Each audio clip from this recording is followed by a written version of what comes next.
Méditation de la communauté des disciples du Christ vivant en ce jeudi saint de l'année liturgique C. Évangile de Jésus-Christ selon saint Jean, au chapitre 13, les versets 1 à 15. Avant la fête de la Pâque, sachant que l'heure était venue pour lui de passer de ce monde à son Père, Jésus, ayant aimé les siens qui étaient dans le monde, les aima jusqu'au bout. Au cours du repas, alors que le diable a déjà mis dans le cœur de Judas, fils de Simon l'Iscariote, l'intention de le livrer, Jésus, sachant que le Père a tout remis entre ses mains, qu'il est sorti de Dieu et qu'il s'en va vers Dieu, se lève de table, dépose son vêtement et prend un linge qu'il se noue à la ceinture. Puis, il verse de l'eau dans un bassin. Alors il se mit à laver les pieds des disciples et à les essuyer avec le linge qu'il avait à la ceinture. Il arrive donc à Simon-Pierre qui lui dit : « C'est toi, Seigneur, qui me laves les pieds. » Jésus lui répondit : « Ce que je veux faire, tu ne le sais pas maintenant. Plus tard, tu comprendras. » Pierre lui dit : « Tu ne me laveras pas les pieds. Non, jamais. » Jésus lui répondit : « Si je ne te lave pas, tu n'auras pas de part avec moi. » Simon-Pierre lui dit : « Alors, Seigneur, pas seulement les pieds, mais aussi les mains et la tête. » Jésus lui dit : « Quand on vient de prendre un bain, on n'a pas besoin de se laver, sinon les pieds. On est pur tout entier. Vous-même vous êtes purs, mais non pas tous. » Il savait bien qui allait le livrer, et c'est pourquoi il disait : « Vous n'êtes pas tous purs. » Quand il lui lavait les pieds, il reprit son vêtement, se remit à table et leur dit : « Comprenez-vous ce que je viens de faire pour vous? Vous m'appelez Maître et Seigneur, et vous avez raison, car vraiment je le suis. Si donc moi, le Seigneur et le Maître, je vous ai lavé les pieds, vous aussi, vous devez vous laver les pieds les uns aux autres. C'est un exemple que je vous ai donné, afin que vous fassiez, vous aussi, comme j'ai fait pour vous. » Acclamons la parole de Dieu. Méditation.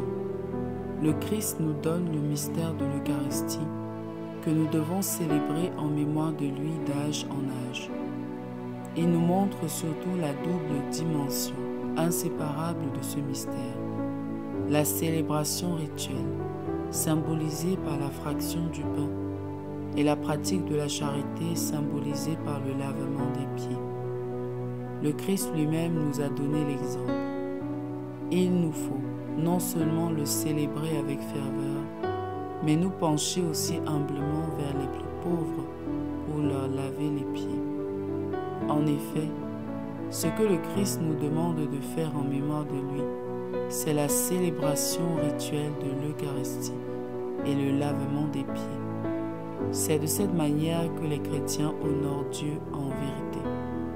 Frères et sœurs bien-aimés, la célébration de la Sainte Seine du Seigneur nous permet de voir le lien intime et inséparable entre la célébration des sacrements et la charité concrète qui en découle.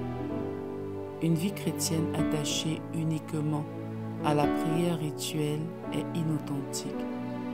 La prière doit s'épanouir dans l'action bienveillante envers le prochain, ce que le Christ demande à ses apôtres de perpétuer d'âge en âge.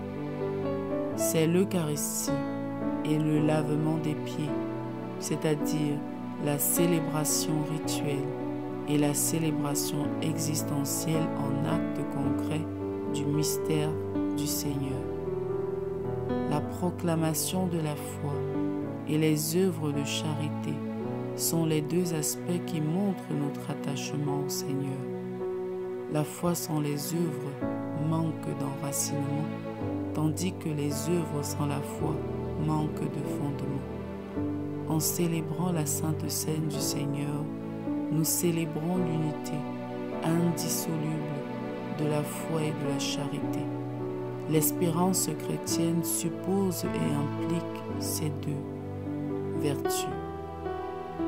Dans notre vie personnelle, nous devons garder l'harmonie entre notre foi et nos actes, de telle manière que notre comportement au quotidien puisse aussi clairement dire notre foi que la proclamation verbale du credo que nous faisons. De tout cœur, célébrons le mystère du Christ par nos paroles et nos actes dans la vérité et dans l'amour. Prions. Dieu notre Père, ton Fils bien-aimé nous a laissé dans l'admirable sacrement de l'Eucharistie le mémorial de sa passion. Aide-nous à tenir ensemble la fraction du pain et le service de la charité, comme il nous a dit de le faire, lui qui règne pour les siècles des siècles. Intercession.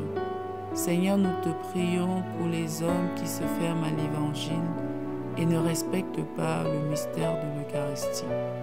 Fais-leur voir les signes de ton amour et de ta bonté. Suscite en tout homme le respect de ton Saint nom. Fortifie tous les fidèles chrétiens de par le monde. Donne-leur de toujours célébrer le mystère de l'Eucharistie avec ferveur et d'accomplir les œuvres de charité qui révèlent ton nom, même à ceux qui ne vont pas à l'Église. Maman Marie, intercède pour nous. Exercice spirituel. Arrêtons-nous un instant pour méditer sur notre attitude au quotidien. Comment préparons-nous souvent la messe? Comment nous préparons-nous pour la messe? Participons-nous régulièrement aux célébrations eucharistiques? Avons-nous le soin de communion en étant de grâce? Nos choix et nos actes du quotidien rendent-ils compte de notre attachement au mystère de l'Eucharistie? Prenons-nous suffisamment du temps pour adorer le Seigneur dans le très saint sacrement? Avons-nous le courage de parler de Jésus dans notre famille et dans nos lieux de service? Est-ce que nos actes et nos paroles peuvent éclairer ceux qui doutent encore? Engageons-nous à vivre le mystère de l'Eucharistie, non seulement par notre participation à la messe, mais aussi en prenant soin de nos frères et sœurs. Loué soit Jésus-Christ, à jamais. Méditation rédigée par l'abbé Pacom Longmené du diocèse de Bafoussam.